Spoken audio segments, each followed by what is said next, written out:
Hello all out there in YouTube. I know I'm not in my typical setting. You'll have to forgive me. It's been a very busy week. I've been watching a lot of dogs, and I didn't really have time to do a proper movie review. But I still wanted to get a video out to you people, so I thought of this idea that could be kind of fun. We, as horror fans, all remember when we were first getting into the genre, we would ask people to recommend us horror movies, recommend us some good, scary flicks.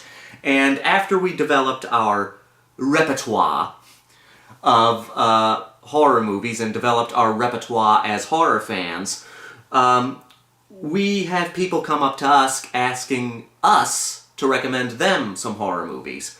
So I thought it would be fun to do a list of the 10 horror movies that I recommend to new horror fans.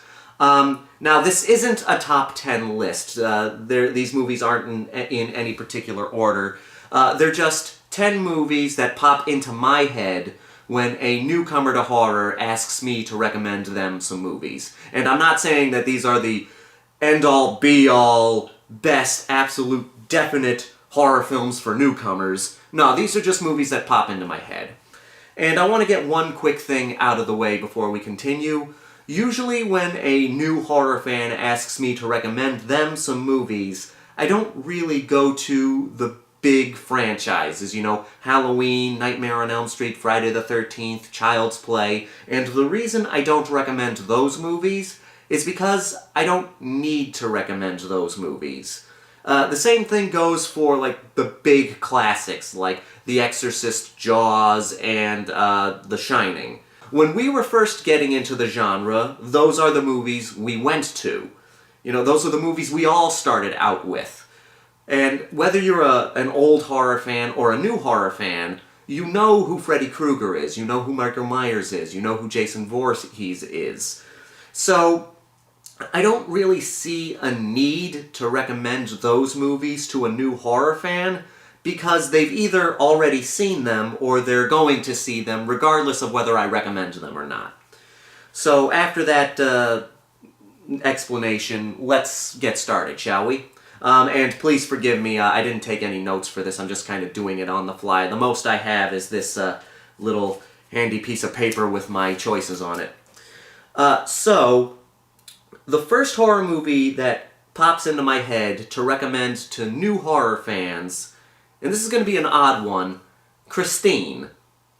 Now hear me out. Yes, Christine is the first movie that pops into my head for new horror fans. And this one's usually for, like, brand new horror fans. People who have only seen a handful of horror movies. They haven't really seen the really gory stuff yet. So I think that this is a good movie to start with. And that's because Christine, it has the creepy imagery, but the violence is usually more suggested, or when the violence is on screen, it's not that bloody. It still has the creepy ideas and the creepy imagery, you know, like when that car is barreling down the road on fire after that guy. So you still have the creep factor there.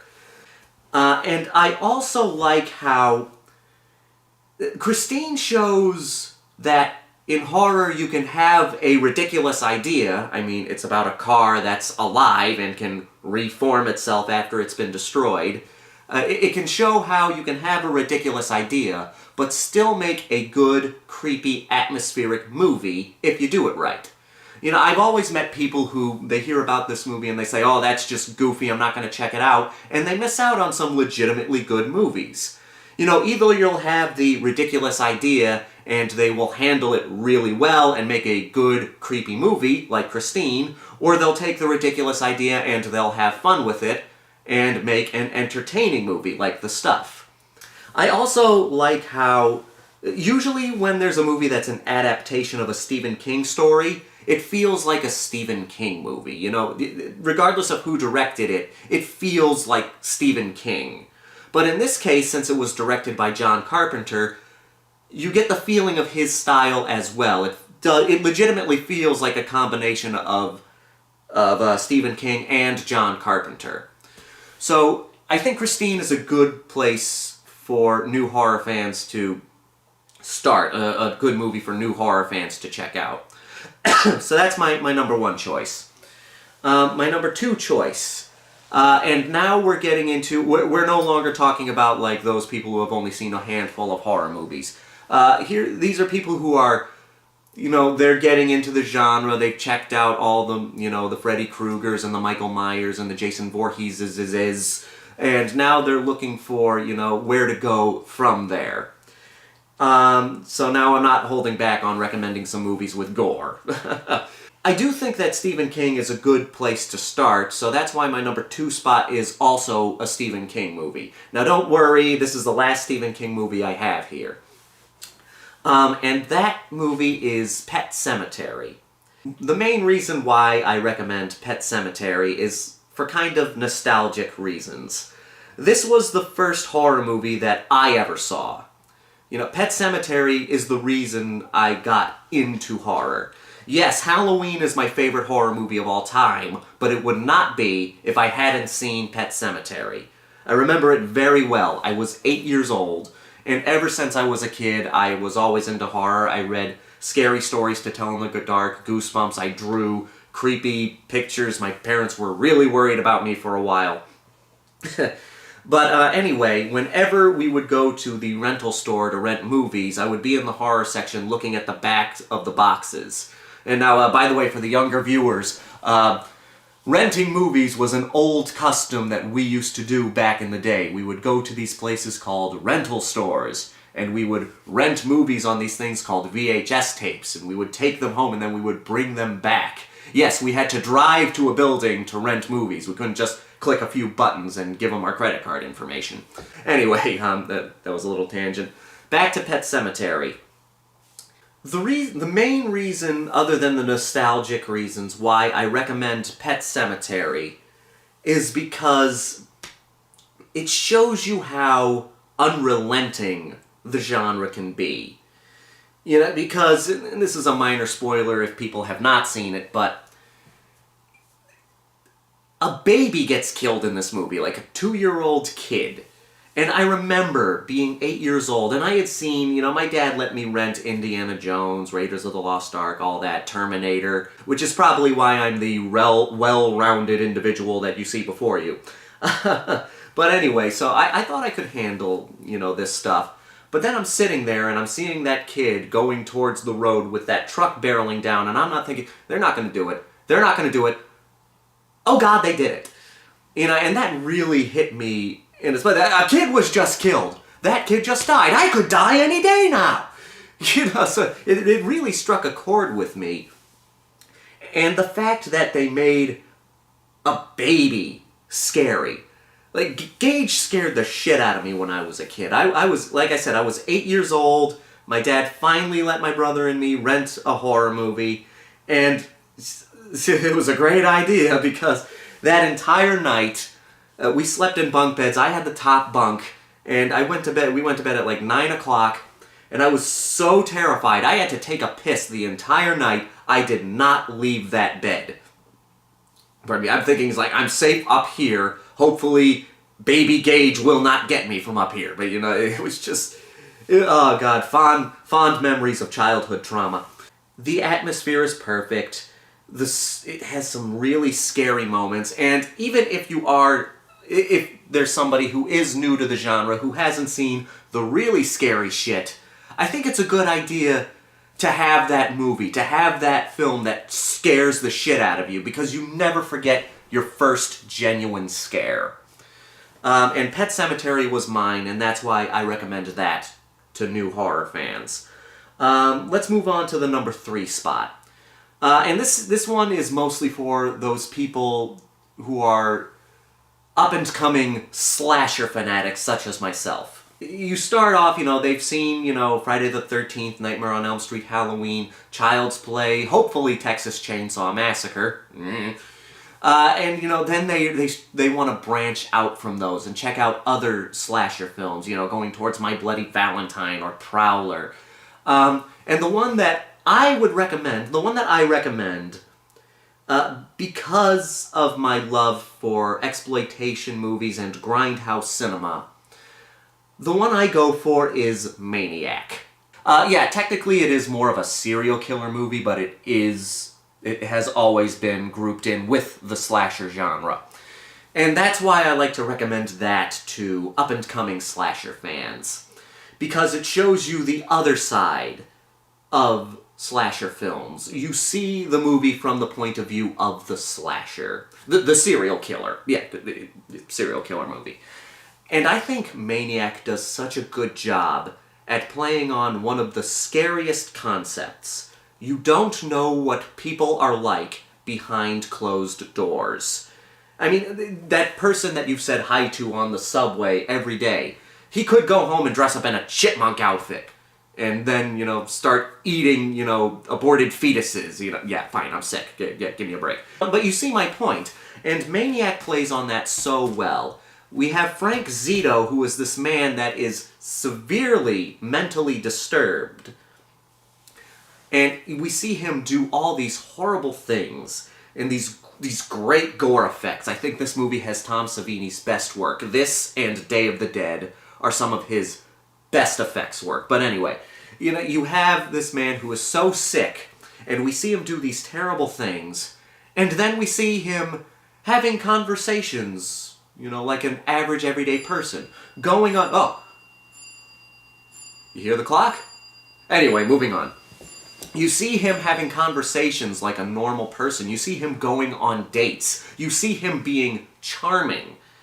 And that, even though, yeah, those scenes can be considered kind of boring, but they're not, because we know what this guy's capable of, and we know that this is not him. He's able to blend in with normal society. And, these people who he's talking to, they don't know that he goes out on the street, murders women, and then scalps them.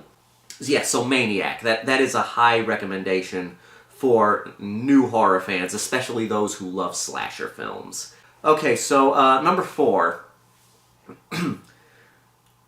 Piranha. Piranha. And I'm talking the 1970s Piranha, not Piranha 3D, which I had a good time with. I did like that movie.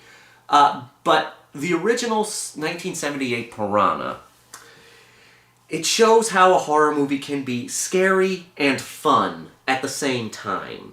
And that's because of the quirky characters. One of the problems with modern-day horror movies, something that they're missing that the 70s and 80s horror movies had, quirky characters. I miss that. I miss having characters that were quirky, people that didn't mind joking back and forth. I would say something ridiculous. Like a perfect example, like the main character, the hero and the main actress, they're being held captive by the army and they're trying to sneak out. So the main character says, here, go distract that guy. And she asks, what if he's gay? He says, then I'll distract him. It's just these little funny moments. It's a good combination. It's a horror movie first, but it has these funny moments, and I miss that in a lot of modern horror movies. I miss the quirky characters. And also, I recommend Piranha because I hear so many people talk about, I respect when a horror movie can kill a kid, and you don't see that. You don't see a lot of horror movies that have the balls to kill a kid. Yes, I have, and Piranha is one of them. The first bloodbath in this movie is at a children's summer camp. Yeah, the first bloodbath is a bunch of children. And I want to make it clear, I'm not just sitting in my chair watching a movie hoping for some kid death. But yeah, you do respect a movie that can have the balls to kill off a child. Call me a sick fuck, call me whatever you want, I know. Anyway, so Piranha, the creature effects are great. They have this kind of charm to them, that old school 70s charm to them. The kills are fantastic, and like I said, it has the perfect amount of humor, but a lot more suspense. So yeah, it's like a perfect horror movie with humor sprinkled into it, in my opinion. So I like to recommend that movie. And I'm a 70s guy, I always have to recommend a horror movie from the 70s. So, moving on to number 5. I like to recommend at least one black and white horror movie. Not one from the 60s. Something pre-Psycho. Especially with people nowadays, especially with, movie fans nowadays, they don't give respect to black and white horror. They instantly think, oh, black and white, that's going to be boring. And they're missing out on so many movies, especially because a lot of black and white horror movies, they knew when to end. They weren't afraid to be under 80 minutes. There were a lot that were like 70 minutes or just an hour, especially from the 30s. And so, I want to recommend one black and white horror movie, and the black and white horror movie I usually recommend, it has to be one of the classic Universal monster movies. And I know I just said, I don't recommend the major classics, but people don't give respect to the 1930s classics like they should. And so, the classic Universal monster movie that I like to recommend to people is The Invisible Man. Because The Invisible Man is, I think, the most fun of all those movies. One, because of how they were able to do it, They made this guy invisible, and they didn't use any CGI. It was all camera trickery, lighting, and these really old-school effects. Which were stepping stones for movies to come. And not only that, you had a lot of great gags, like, the Invisible Man stealing somebody's bike, wearing just the pants and chasing after a woman skipping down the road. It did have some funny moments. And it's one of the first horror movies, it's one of the first movies where the villain is the main character. Before this, you didn't really have a main character who was the villain. And he's also funny and kinda likable. He's an asshole, but you can't help but like him. You always have the two main sides of a villain. You have the one that's chaos and disorder, and you have the one that's, calm, collected, and on the side of order. You have order like Darth Vader, and then you have chaos like the Joker. And I like to think you wouldn't have the Joker if it weren't for the Invisible Man. Because the Invisible Man was really the first villain of chaos, on that side of chaos and disorder. So because of all the combination of all that, the humor, the fact that the Invisible Man cracks jokes, the fact that you have all these fun gags, it's one of the more entertaining black and white horror movies, so I think it's a good one for new horror fans to start out with, so they can see how entertaining a black and white horror movie can be. So that's number 5, so we only have 5 more left here. At number 6, since I recommended an older movie, I might as well recommend a newer movie. And so, this is one that came out post-2010. And I like recommending this to people, so they understand what kind of movies I like. I like to support the independent horror movies. Not just independent horror movies, but the really low-budget to no-budget independent horror movies. I defend movies like Terrifier and Gutterballs. Don't worry, it's not Terrifier or Gutterballs, but I was tempted to put one of them on here. But there was one that came out in 2011 that ever since I saw it, I started recommending it to other horror fans, especially those who wanted to see some of the, the lesser-known stuff, the lower-budget ones. And that movie is Father's Day. And the reason I highly recommend Father's Day, I think it's a good movie to show that just because a movie has little to no budget doesn't mean there's not effort put into it. Because Father's Day, you watch the movie, Father's Day was only made for $10,000.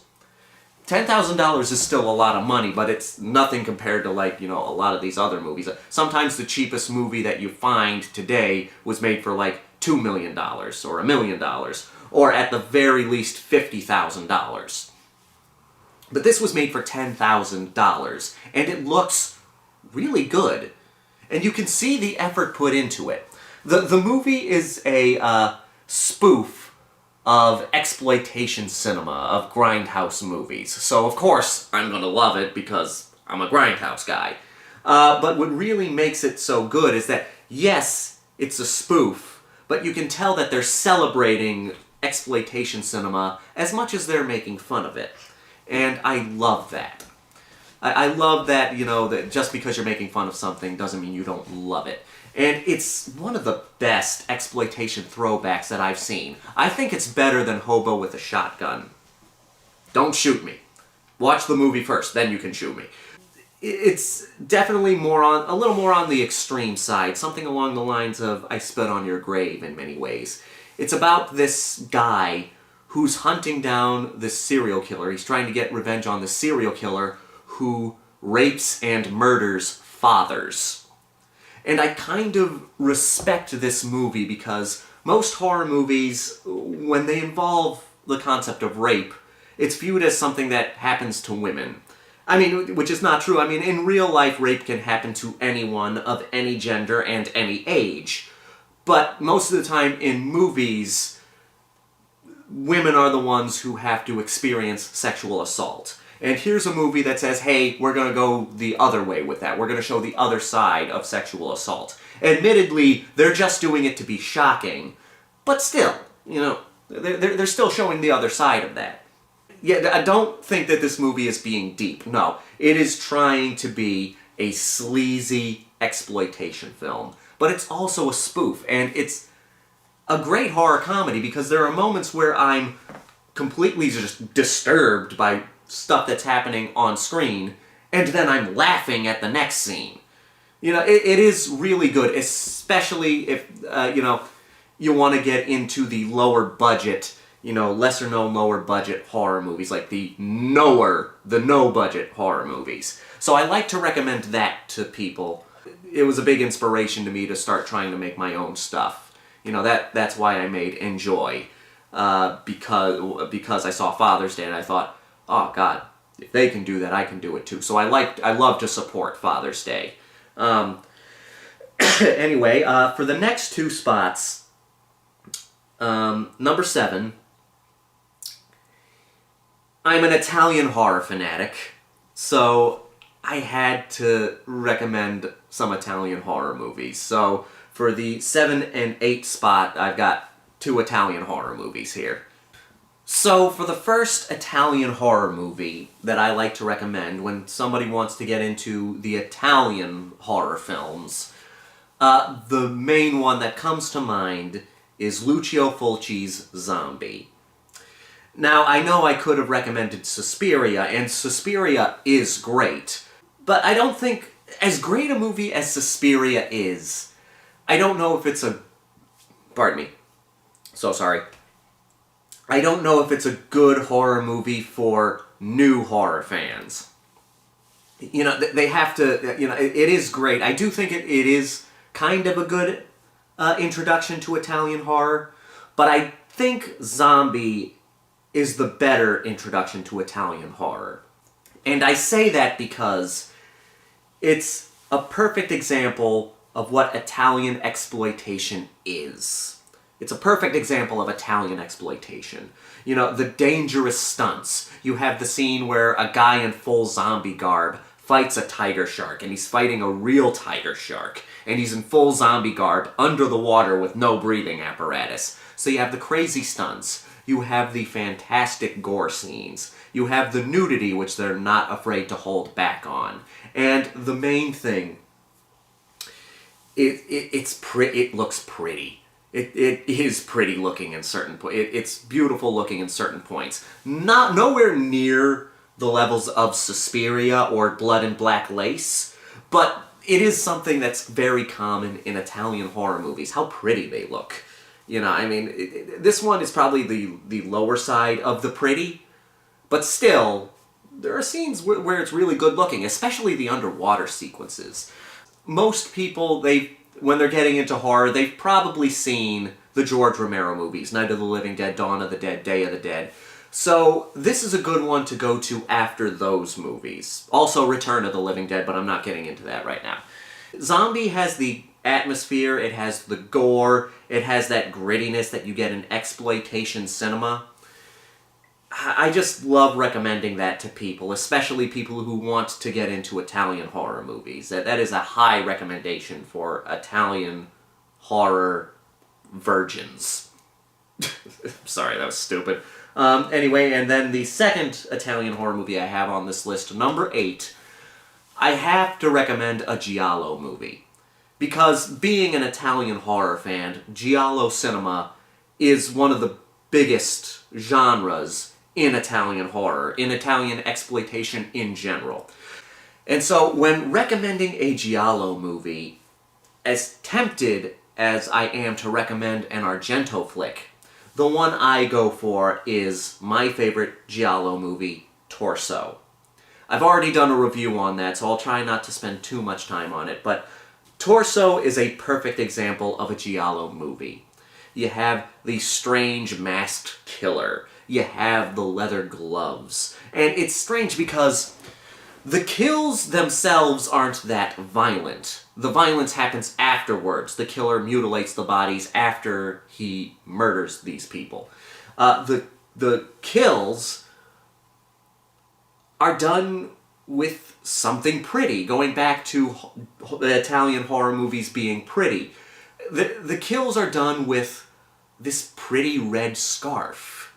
So it's like a contrast. Here's this terrible thing happening, but it's being done with something that looks so nice. So it's an interesting contrast.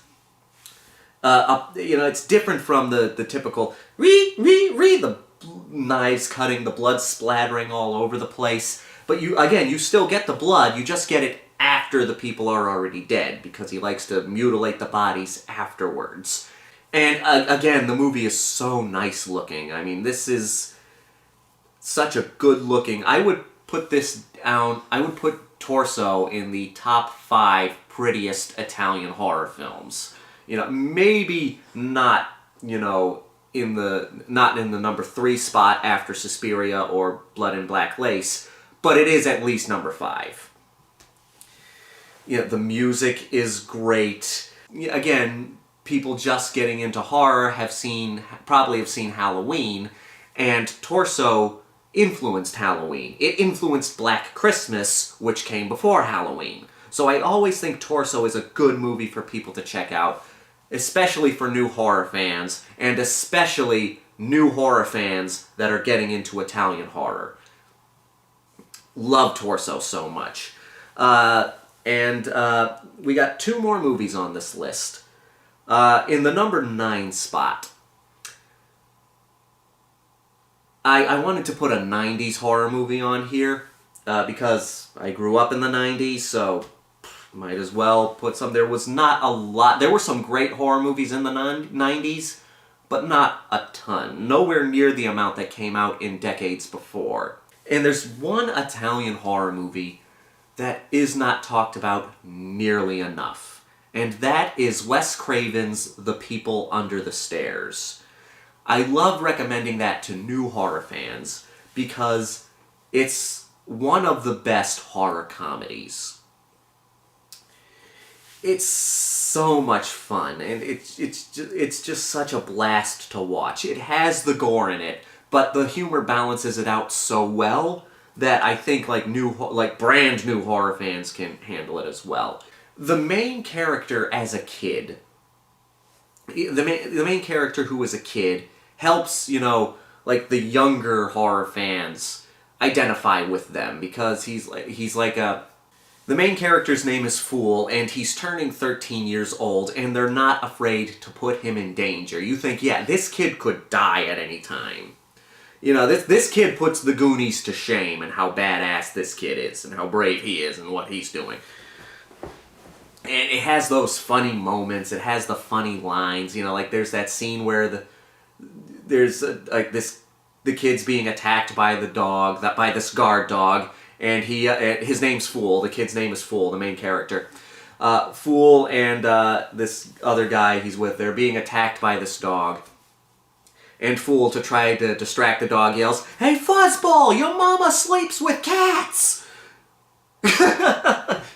It's such a funny line. I love that line. But again, you have the suspense. The whole movie, the majority of this movie takes place in this one house. It's kind of like the movie The Collector. If you've seen the movie Collector, it's the same premise. It's a home invasion movie, but the person invading the house comes across a horror movie. You know, it's the person when they break into the house, it's the people inside the house who are crazy. So yeah, that's what it's like. It's like a normal person who just doing something completely unrelated to the horror walks into a horror movie already in progress. But yeah, because of the humor, because it's such a great movie by Wes Craven, rest in peace. Everybody talks about Scream, everybody talks about Nightmare on Elm Street, everybody talks about Last House on the Left. But my two favorite Wes Craven movies are The Hills Have Eyes and The People Under the Stairs. Anybody new to the genre will love it. I mean, I think that People Under the Stairs is a good gateway movie into Wes Craven's movies, even though they've probably already seen Scream and Nightmare on Elm Street. Once they've watched Scream and Nightmare on Elm Street, the first one I would hand to them next is People Under the Stairs. And that brings us to our last movie. I wanted to end this list with a movie that I recommend, which is so my tastes. Because if you've been on my channel, you know I'm an exploitation film guy. I love horror movies. And like I said, I love supporting the lower budget movies. And I wanted to support a movie from a director that inspired me a lot. You know, like I made my horror movie Enjoy, and I posted it here on my channel, and I was inspired to do it and by, you know, these lower budget directors, people like John Waters, and this guy here, Frank Henenlotter. Thanks to people like Frank Henenlotter, John Waters, and the Astron 6 guys, they're the ones who did Father's Day. They're the ones that convinced me I can do that. I can make those movies. And because of that, I made Enjoy, and I'm working on the script for my next project. I'm almost done with it, but I gotta finish the script first, and then hopefully I can start. Anyway, sorry, moving on.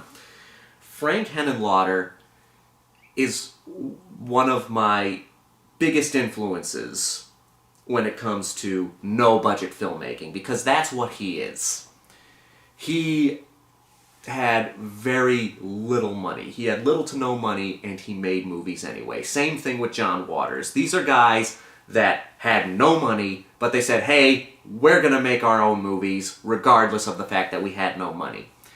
And when you watch a Frank Henenlotter movie, there's nothing else like a Frank Henenlotter movie. They're so different. And that's why I like to turn people on to these independent directors like Frank Henenlotter, because their movies are so unique from the mainstream. And the one I chose to the one that I choose to recommend to new horror fans is Frankenhooker. Frankenhooker, and I mean, I love Frankenhooker. I love the Basket Case series. I love Brain Damage. But Frankenhooker is the movie I like to recommend to people. Because it's so sleazy. It's so over the top. It's so ridiculous. And it knows that. It knows how goofy it is, and it embraces that.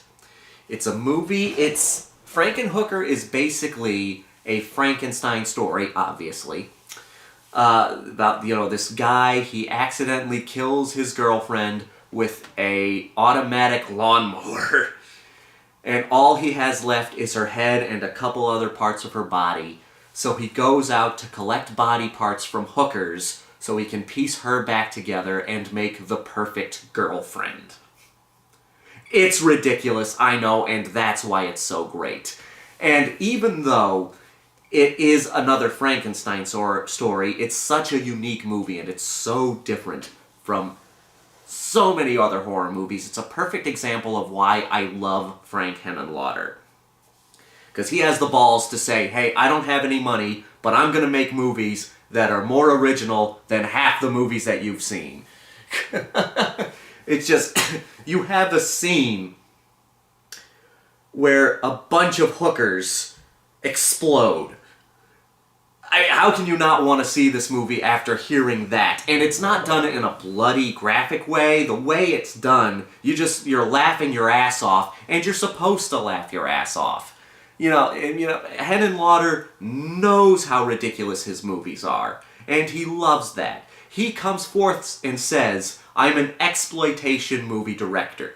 That's what I am. He knows that his movies are just entertainment, and that's why I respect him so much. The whole thing, the reason he's making, the main character can only bring women back from the dead because its experiments are estrogen-based, or something along those lines. It's so ridiculous. And yeah, it's kind of sexist in a way, but not in a way that's trying to be mean or demeaning or anything. It's just kind of the way the story goes. I can recommend it to anybody. Man, woman, anything in between. You will have such a good time with this movie. Bill Murray loves this movie. There's a quote on the cover that says, if you watch one movie, watch Frankenhooker, and it's from Bill Murray. That is the highest recommendation I can give to this movie. It's the sleaze factor of it, the fact that all the actors, you can tell they're kind of in on the joke. They know that this is just a ridiculous movie, and you can tell they're having fun with it, but they're still doing it seriously. You can see the effort on screen. I would recommend any movie by Frank Henenlotter, whether it be Brain Damage or Basket Case. The Basket Case 2 and 3 are also great, but the first Basket Case, that's the one to go with. But I would say any new horror fan should start with Frankenhooker, just to see, where the horror genre can take you. Anyway, I know this was kind of rambly and stuttery. Again, like I said, I wrote these movies down so I'd remember them, and I just started filming. But yes, these are the movies that come to mind when I recommend horror movies to new horror fans. Now I'd like to hear from you guys. What are some horror movies that you recommend to new horror fans? And anybody who has a YouTube channel, if you have a YouTube channel, make a video. Make a video of your 10 movies that you recommend to new horror fans. Leave a comment down below with a link to that video. I give you full permission to promote your stuff down here below in this video. So if anybody sees somebody leaving a link, go check out that link because I give full permission for them to do that. Okay? So yes, please anybody, any YouTuber out there, either list them down below or make a video of horror movies that you recommend to new horror fans. I'm legitimately curious. I think this would be a lot of fun. So thank you for watching this less polished video of mine. I hope you had a good time. And, this is your buddy Justin here to remind you that the Grindhouse will never die.